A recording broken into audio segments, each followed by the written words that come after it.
All I can think about is Arc Raiders.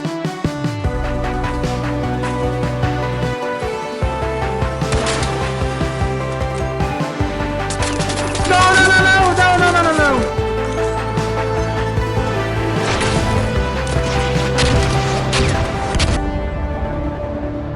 Ever since I saw a guy get mommied by a leaper on TikTok, it piqued my interest. But once I started playing it, my thoughts have been looking like the top sellers list on Steam. Arc Raiders on top. Barely surviving with some loot, using that loot to build better equipment, and then using that equipment to get shot in the back of the head is so intoxicating. The stellar enemy design, sound design, map design, and reasons to not shoot on sight design. Don't shoot! Keep on adding to the addictive cocktail that is this game. Let's break it down. Arc Raiders is an extraction shooter with both PvE and PvP elements. The game takes place in a retro-futuristic apocalypse where robots called Arc have taken over the surface of Earth and humanity has moved underground to this place called Speranza. As a raider, it is your job to go topside, grab as much loot as you can, and bring it back to Speranza safely. And oh boy, is there a lot of loot. If you want to build guns, you need loot. If you want to upgrade your crafting ability, you need loot. Basically, every objective in this game requires you to go out into the world and loot.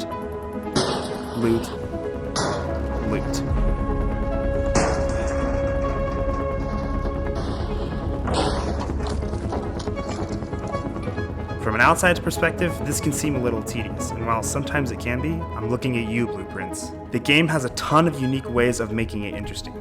All of the crafting items fit into certain categories. Do you need herbs to craft healing items? Those can be found in plant areas. Do you need mechanical components for your guns? That's where industrial areas come in. Every item you need to craft gives you a reason to explore a different part of the map. Loot also has rarities. Greater loot can help you craft basic items, but if you want better gear, you need to get rarer loot. One way to do this is to look in buildings with a red high-level loot indicator. In these areas, you have a higher chance of finding rarer loot. Or, you can wait for map conditions. Every once in a while, a map will have a night raid or an electromagnetic storm, and during these events, all of the loot areas have better loot. But these conditions also add difficulty to the game, usually by adding more enemies. We also have a Rocketeer on us, so just be careful. Oh, I'm about to die.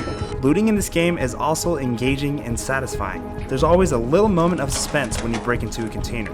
And when you do actually find something good, a little sound plays that just tickles your monkey brain in all the right places. No boy, no way. Great, now you have good loot.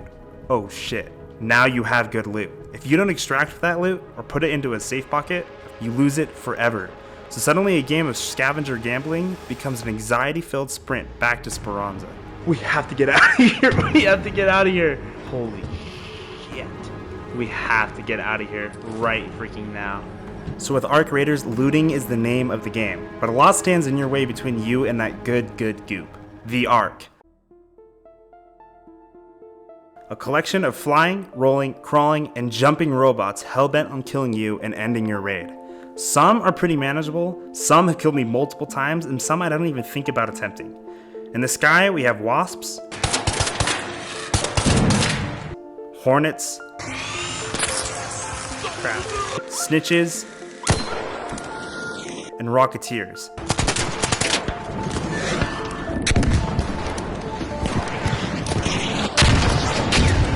And on the ground, we have ticks, pups, fireballs, Oh my gosh. leapers,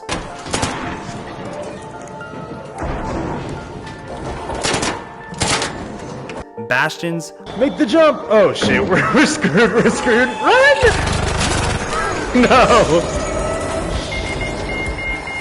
Ah, that sucks. That is unfortunate. Bombardiers. What the fuck? Why is that there? What the hell? What the hell? And the giant queen and matriarch. All can kill you, but all also have their own fun and interesting attack styles and weaknesses. Take the wasp for example. You'll run into these guys everywhere. This one is a little drone with a machine gun attached to it, which if you don't shoot it down in time or get behind cover will pepper you with bullets. You can pretty easily shoot its main body a bunch to take it down, but you can also shoot off 2 of its propellers, dropping the drone to the floor and saving you some ammo. Another example is the Pop. This guy rolls towards you and kamikazes himself to take you out.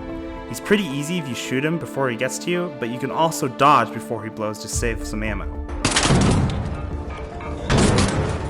But these guys are the chaff. They're meant to be minor inconveniences. One of the real challenging arc is the Rocketeer. This guy is like a mini-boss. He's incredibly tanky and has high damage, difficult to dodge rockets that will ruin your day. I once had a task to take out one of these guys, and here's how that went.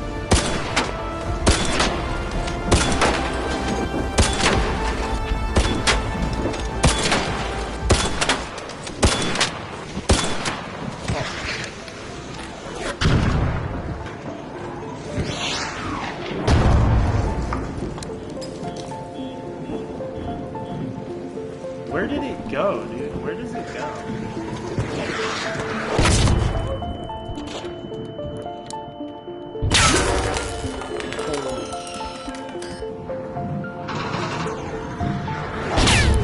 No!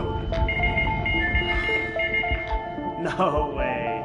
While some of these arc can be super difficult and some can absolutely ruin your day, figuring out how you want to take these things out and inevitably taking one down is so satisfying. No way. Let's go. Arc aren't the only thing occupying the surface. Frequently, while you are topside, you'll run into other raiders. Running into other raiders can be just as scary as running into Arc. It's friendly?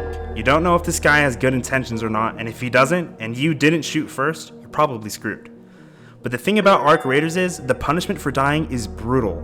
You can lose gear that you spent a boatload of resources on. So, for the most part, raiders are just other dudes trying their best not to die, just like you. No, we can still do it. Give me 10 seconds.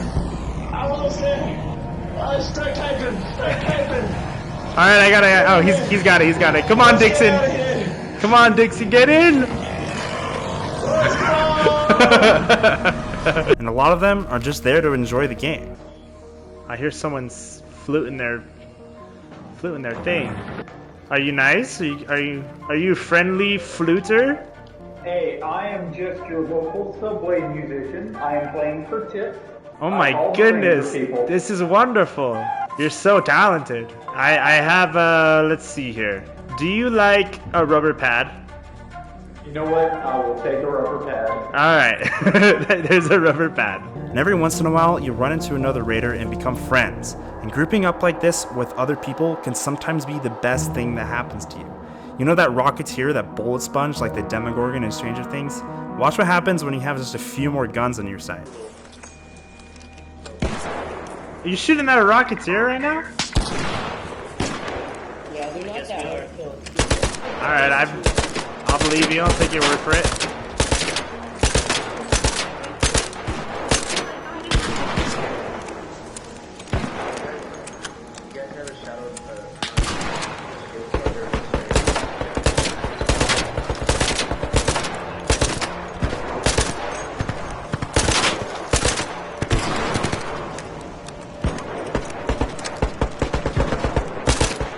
Oh yeah, he's burning.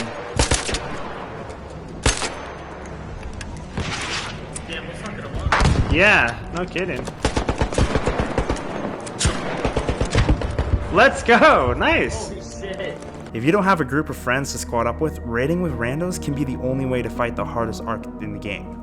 90% of the time, meeting up with another raider is chill and really enjoyable part of the game, but there is that other 10%. Other raiders suck. I know I just talked about how cool having other raiders in the game is, but they can also be the worst part of the game. You know that Wolfpack blueprint I found? No way. No way. Arguably one of the best items you can get in the game. This is what happened to it. No! Dude.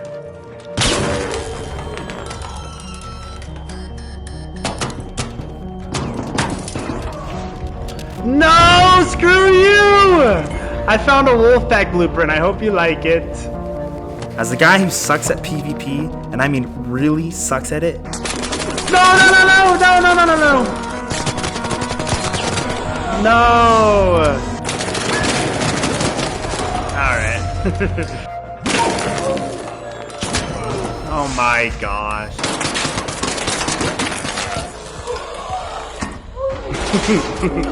running into another player with bad intentions can be one of the worst experiences in the game. This part of the game is actually one of the main talking points online right now. Should there be a game mode with no PvP? And in my opinion, no. While it can suck to be shot in the back of the head when you have no intention of interacting with other raiders, half of this game is about assessing another raider and deciding, do I want to have faith in humanity right now and trust this guy, or do I think this is going to go poorly? And those few instances where I do win a PvP moment can be just as satisfying as taking down a difficult arc. Hey, no!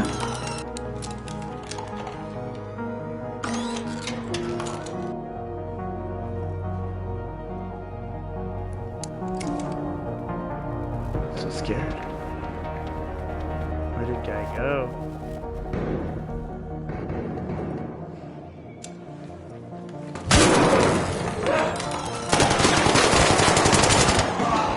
Yes! Whoa! You tried! You tried to kill me, didn't you? You little stinker. So it's obvious that Arc Raiders is really fun to play, but like any good live service game, there needs to be a reason to keep coming back. And Arc Raiders has a lot. Just like other live service games, you have your battle pass thing, quests, and weekly challenges. The only thing that separates Arc Raiders from these other games though is that Arc Raiders does these live service things well. The battle pass, for example. In this game, it's called a Raider deck, and so far you don't even have to pay for it. They might be doing a Helldivers thing where the first Raider deck is free and then subsequent ones cost in-game currency, but just like Helldivers, getting that in-game currency isn't impossible. I could get Raider tokens here. If I wanted to. Oh, and then you can get 250. As you get it a lot through the current Raider deck and with community events that the game puts on. There are also quests in Arc Raiders, but these quests are a lot different than any live service game I've ever played because they feel a lot like single player game quests. Most live service game quests ask you to kill this many enemies or do damage with this type of gun, but in Arc Raiders, the quest will ask you to take a photo or place a scanner somewhere. Oh, right here. That was easy. I thought I had to go to the top of this thing. Doing these quests doesn't just give you more progression in the battle pass like in Fortnite, but they actually give in-game tools and weapons that can be very useful. Post. Great work, Raider. Now we won't just have to rely on our ears to monitor those tremors. Also, after you do enough quests, you'll get some cutscenes here and there breaking down the lore of the game. This makes the quests a lot more interesting and makes them feel like you're actually playing a part in the game. One of my favorite ways the game keeps the players engaged though is with trials. Trials are these weekly challenges that have a star ranking depending on how well you did the challenge. Each star on the trial gives you a reward, and if you get 3 stars on the trial, you usually get a pretty good one. And 1, 2, 3. Ooh, we got a blueprint. Shotgun silencer blueprint. Interesting, okay. When you do a trial, you also earn points on a leaderboard. Every week, depending on where you are on that leaderboard, you can get promoted or demoted. And at the end of an Arc Raider season, you get rewards depending on what rank you are. Mastery medal, briefcase, archaeologist backpack, black eye, and the happy jig emote. So that's pretty cool. Arc Raiders also has another thing that I've only seen in single player games, and that's a skill tree. The skill tree in Arc Raiders is really interesting as it rewards players who play the game a lot by literally improving your character's abilities. At the end of every raid, you get a certain amount of XP, and every time your character levels up, you get a skill point. Oh, we got a skill point, leveled up. That's also nice. Skill points can be spent on a lot of different things. Sprinting farther, being able to dodge roll more, and even finding better loot. This is something that you can keep cracking at because with just under 40 hours with the game, this is what mine looks like. I still got a lot to go. But just like any game, if you keep plugging away at it, eventually you will be fully upgraded and you will have completed every quest, and playing the game just to get new cosmetics is going to get dull fast. This is where the prestige system comes in. If you feel like your progression is getting dull, you can just fully reset your character with a new one that has a little boost. Now progression is just as fresh as when you started the game. I wish other games had this, especially Helldivers. How many hundreds of thousands of requisition slips have I gotten that are just completely freaking useless because I've already unlocked every stratagem?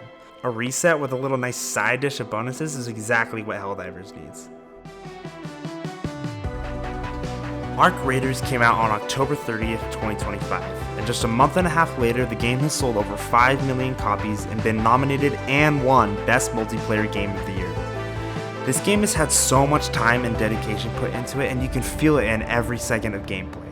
It comes from a pretty small developer called Embark Studios, and there's actually a whole 3-episode documentary on YouTube about how this game was developed. I'll link that in the description. When you watch, you can tell that the developers knew they were making something special with this game. I feel like in the current slop-ridden game industry, there are a few games that can break through it all and just show how wonderful games can really be, and Ark Raiders is definitely amongst that list. I hope future developers look at this game and continue to work on the live service model, listen to their communities and consumers, and just make better games. Ark Raiders isn't just an amazing game, it reminds me why this industry is so special. Thank you, Ark Raiders. Hey, if you enjoyed this video, please let me know. This is the first time I've done this video essay style of video. Usually I just do like playthroughs or something, so I put a lot of work into this. I feel like it's pretty cool, and if you liked it, just let me know. And if you really liked it, maybe even subscribe, because I'll probably do some more of these things. And yeah, that's about it. Thank you for watching.